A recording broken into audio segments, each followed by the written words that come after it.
Hi everyone and welcome back to Enough is Enough. I'm Ace of Pyrite back with you again, and I have had a little break. We've had the Invitationals in Montreal, which I was fortunate enough to go out and watch live, and then also just an absolutely cram-packed casting schedule for me has made things a little tricky, but don't you worry, I've been keeping a close eye on the channel and I've seen we've had a real influx of new subscribers, so welcome to all you, thank you for that. So I'm really keen to get back on top of the videos and get some regular content coming out for you, plenty of tips, plenty of advice, really breaking the game down in that enough is enough style to help you improve your everyday game. In line with that, today I will be bringing you an operator guide for Mozzie, one of our new Year 4 Season 1 Australian operators. So we're going to have a look at his gadget, his guns, and we'll just cover all the details you need to know to get you up to speed. First things first then, we will be taking a look at the stats, bio and weapons for Mozzie, and I'll run you over everything you need to know. Before I do that, the footage running in the background is just a casual game that I had.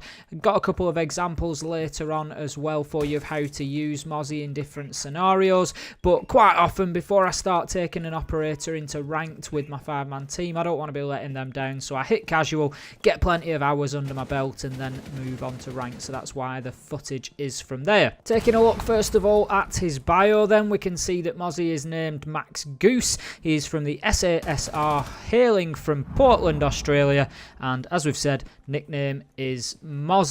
Onto his details and statistics then, we can see his 2 armor and 2 speed, as many of the new operators have been lately.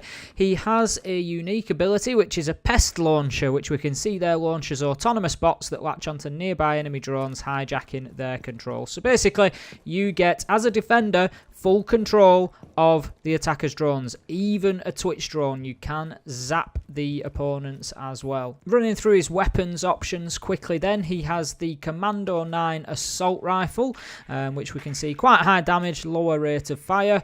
He also has the P10 Roni available, which is an SMG. It's actually a fully automatic P10 pistol that's been put into a carbine conversion, and that's got a lower damage but a much higher fire rate. So that's his 2 primaries, and then for secondaries he's got the Super Shorty, great for as a defender for opening up lines of sight or rotations. He's also got the SDP 9mm pistol.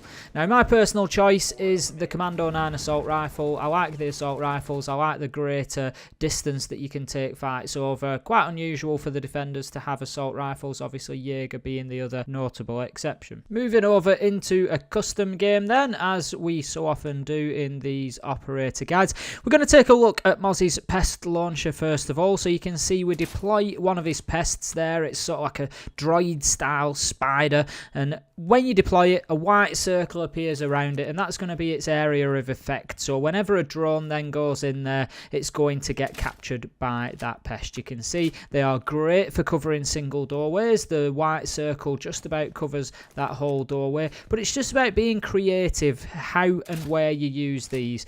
Often drones aren't just going to stick to wall lines necessarily, so something like that under that bull, you know, could well get some passing traffic. It is worth noting on the bigger double doors, it will take 2 pests if you want to cover that doorway completely. If you're using these as like drone denial and you definitely don't want them coming into that area, it will take 2 to cover, unless you pop one in the middle of the floor, but then obviously you risk it being shot out by a Twitch drone or an attacker's rifle. Drone holes can be covered as well, fantastically well with this. You just pop them on the back of the wall there, and the first drone that tries to come through at least is going to get captured. Now, the attacker drones do get a warning when they come towards it, but generally they move in so fast that it's just too short a time span to react to it. You can see here, I'll just give you a couple of examples of maybe how you can get creative with these pests, putting them underneath things into darker little areas where drones might try to go and hide. It is just about getting creative with these things, as it is with any gadget.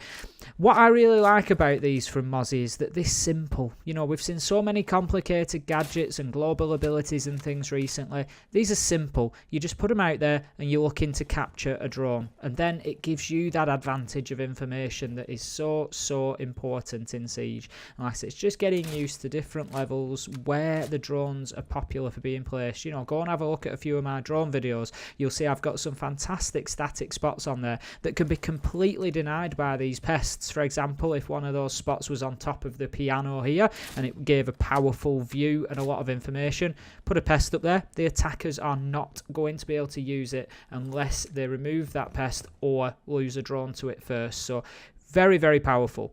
We're going to take a look at a few examples now of different ways to use these, and I've got some gameplay footage to help. Here I am on the prep phase on a game of Border. Then I've already put one of the pests out, and I'm going to just stick another down in a minute. And I get a bit lucky and I managed to actually catch 2 drones. I missed the first one there, but as you see, a second one drives in now. What I'm going to do with these drones, and the point that I'm trying to show with this example, is the first thing, and I've had a lot of success with this, is as soon as I've got control of them, still in the prep phase, nice and safe. You don't have to do that. You can do it through the action phase and obviously, you know, move them as the push develops from the attackers. But what I'm doing is I'm just placing these in spots that I know will be hard to see, but very common entry spots for the attackers. So I've covered the main lobby and border there for a downstairs objective, and I'm also just going to put this one in a really good vantage point. Now, vantage points can be absolutely killer with Mozzie. It's just going to get a really good view of a lot of the map is this, and again it's just about maybe treating these as additional static cams. Just pop them out there.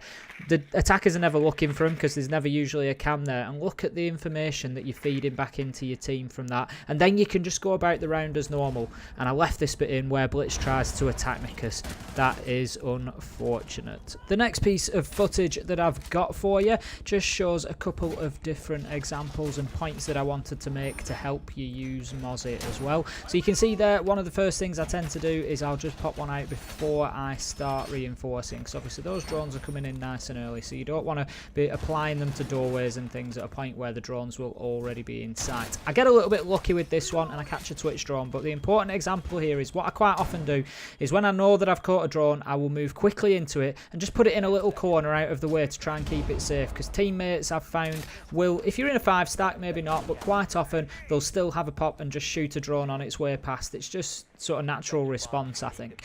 So I just pop it out of the way nice and safe, and then when I've got a second, I go back onto it and start maneuvering it into position. So as you can see, the action phase has started, so I'm just reacting to noises around me, just seeing if there's any intel to be gained. This is a twitch drone, so again it shows the example that twitch drones can be taken, and I'll just run outside for you to show there what happens if you take your drone outside. They do need to remain in the map, and ultimately I just leave it again in one of those vantage points, top of east stairs. Again, so common a spot for attackers to try and take control of on border. So I'll just leave it up there, and if I want to, I can jump back in there. If anybody's on my team is dead, the vigil we've lost another one there, so they can get straight on those cams and start feeding me any information about east stairs.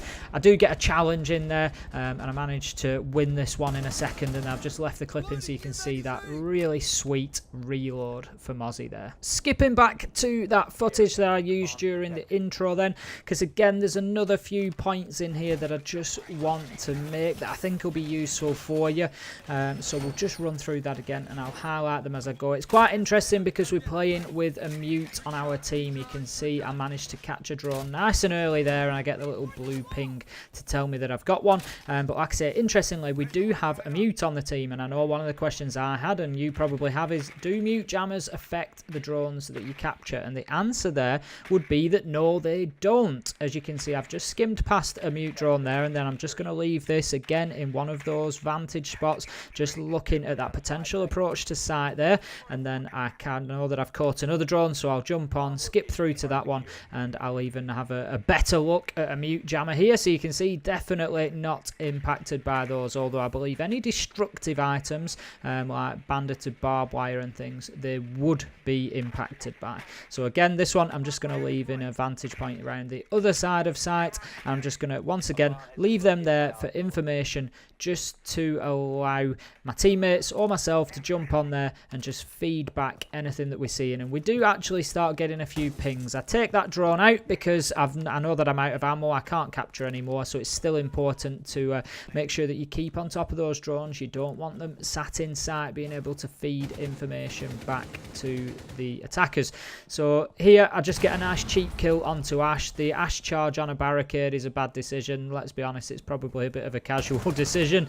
So that one is an easy kill. But then I can start using these drones. As I start rotating around the map, it's a case of just having a look on them, seeing where the action is coming from. I know that attackers are being pinged on them as well, so I jump on that one there. I look towards the pings. I can recognise that that's garage through there, so I know where I need to head now. So I start heading south. We're on the new Outback map. I head south and just look for that garage. Once I get a little bit closer, getting into my ADS, and then I get back on those drones again. And this is where I change things up a bit. So yep, I've said about leaving them in static spots, but don't feel like that's what you have to do. You know, you can mix that up. So I get into the drone. I know it's close by. I know there's going to be attackers in this area, and I start buzzing around much as I would do if I was an attacker.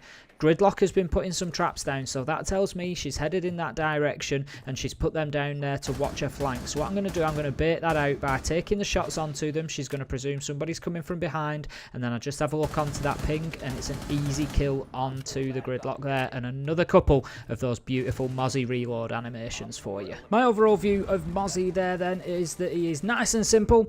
It's a bit of a breath of fresh air to have those mobile drone options for the defenders other than Echo, just being able to buzz around the map and feed that information back into your team. You've seen there through those gameplay examples how invaluable that can be and how easily and well it can be used. The big question, I suppose, the burning question, is Mozzie worth 25,000 renown to unlock? I would have to say that yes, he definitely is. He might not be the flashiest of operators in the game, but believe me, information is absolutely key in Siege, and any operator that can give you more of that is going to help you win rounds. The callouts that you can get from these drones will be game-changing callouts. I can guarantee you that. So go and give Mozzie a try. He's got good weapons as well. He's a fun operator to play, and there's plenty of depth there to him, plenty of different ways that you can do things. That's everything that we've got for you today. Thank you for sticking around and watching. As I said, we've had quite a lot of new subscribers. If you haven't seen us here before, please hit that subscribe button. There's going to be plenty more coming from us, and we're going to help you try and improve your game day by day and head towards those higher ranks, whatever that might look like for you. We've got tips for everybody. If nothing else, hopefully you've seen something here that you can go away and try today, and it's going to help you say enough is enough and stop being that easy kill. We'll see you next time.